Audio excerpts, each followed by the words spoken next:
تعلیم بھی ضروری ہے، لیکن دینی تعلیم بنیادی ضرورت ہے، اس لیے کہ دنیاوی تعلیم سے دنیا سنورتی ہے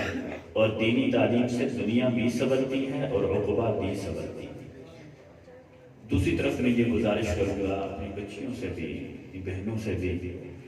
کہ جب وہ کسی علاقے میں جائیں گی تو اب لوگ آپ سے مسئلے کم پوچھیں گے،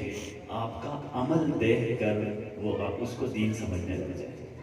یہ حقیقت ہے، تجربہ اس کا شاہد ہے کہ جب کوئی عالم یا عالمہ بن کے اپنے علاقے میں جاتا ہے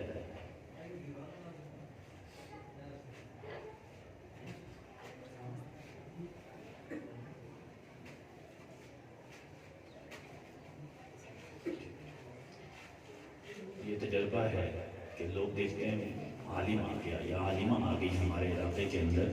وہ اس کو دیکھنا شروع کر دیتے ہیں، کیونکہ وہ یہ سمجھتے ہیں کہ اب یہ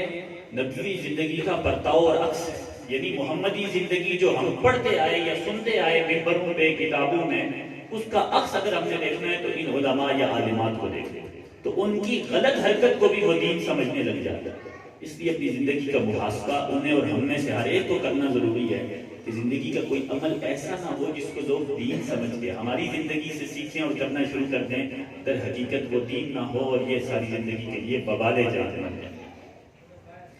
چونکہ ذکر نبی کریم صلی اللہ علیہ وسلم کی مبارک احادیث کی ذکر کا مجلس ہے، تو نبی کریم صلی اللہ علیہ وسلم کی ذات کا ذکر بھی چلتا رہے تو کتنا پر نور اور پر انوار منظر بن جائے گا۔ اسی لیے میں دعوت دوں گا مولانا عمر سجاد صاحب زندہ مجدوم کو، جو مظفر آباد کے مشہور و معروف نعت خواں ہیں، کہ وہ تشریف لائیں اور جناب محمد الرسول اللہ صلی اللہ علیہ وسلم کی شان اقدس میں گلہائے عقیدت پیش فرمائیں۔ حضرت مولانا عمر سجاد صاحب زندہ مجدوم۔